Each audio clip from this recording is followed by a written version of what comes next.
Nous, on a fait ces formations-là parce que on est sorti d'un échec relationnel dans un GAEC, donc avec une perte de confiance en soi, une perte de croyance en notre métier, et puis également une perte de confiance en l'avenir.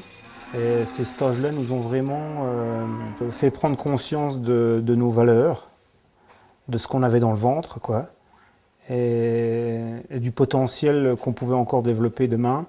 Et puis de la manière de regarder le monde, je dis, parce que euh, je pense que si on avait fait ces types de stages avant notre mise en GAEC, on n'aurait pas vécu tous ces échecs qui ont été très douloureux, quoi. Oui, chacun imagine dans sa tête que l'autre comprend ce qui se passe. Oui. Et puis il y a aussi, par exemple, travailler avec du personnel salarié. Ça, on n'a pas l'habitude de travailler en hiérarchie. Je dis, quand il y a un échange avec un voisin, ben il n'y a pas de hiérarchie. Et tout ça, c'est des choses, on n'est pas formé pour ça. On ne sait pas gérer un salarié, c'est un autre métier que travailler avec un collègue.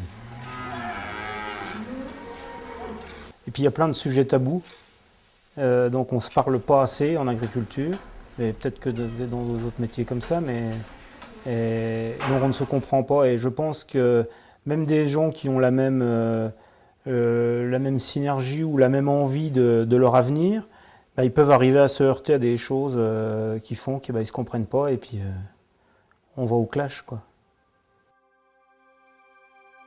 Enfin, pour ces stages-là, ressources humaines, c'est des gens qui ont une formation de haut niveau, qui sont très très bien formés et qui connaissent parfaitement là où ils veulent aller, donc qui mettent tous les moyens en œuvre, tous les outils nécessaires pour accompagner le groupe efficacement, quoi. Il y a un souci, ils ont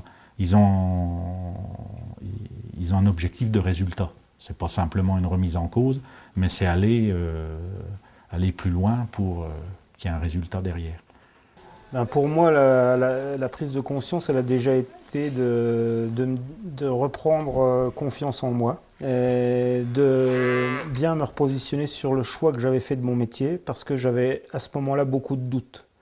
Et je pense que de plus en plus d'agriculteurs commencent aussi à être frappés de ces doutes par rapport à tout ce changement qui arrive, qui est en train de se mettre en place.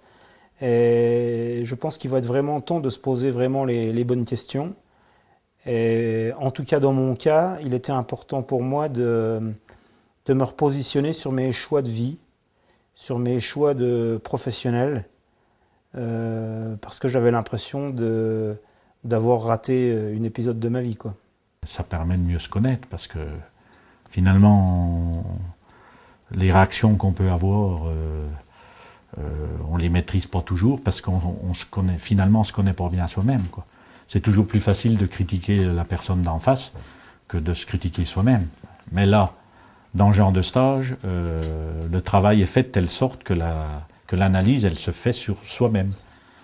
Donc le fait d'avoir une prise de conscience, on est moins sujet à subir les choses, on est plus acteur. Ça, c'est certain. Alors si j'avais un message à faire passer à d'autres agriculteurs, même s'ils étaient tous différents et complètement différents de moi, ils le sont forcément, c'est que tout le monde à un moment donné de sa vie a des doutes, a des choix à faire qui ne sont pas toujours faciles. Et ça sera encore plus vrai avec les changements qui se passent dans l'agriculture. Donc je pense que ce n'est pas du tout inintéressant que de se faire accompagner.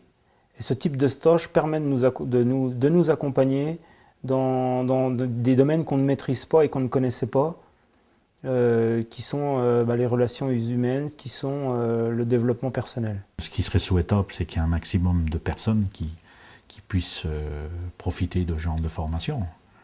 Parce que plus il y aura de personnes qui prendront conscience des choses, plus justement, là à l'inverse, ça peut rendre les gens plus dans l'action pour faire changer les choses. Moi, s'il y a un mot que je retiendrai de tous ces stages, c'est la sérénité qui m'anime maintenant, quoi. Il faut s'ouvrir au monde, s'ouvrir et ne pas, surtout pas se renfermer sur soi-même. C'est la pire des choses qui puisse arriver.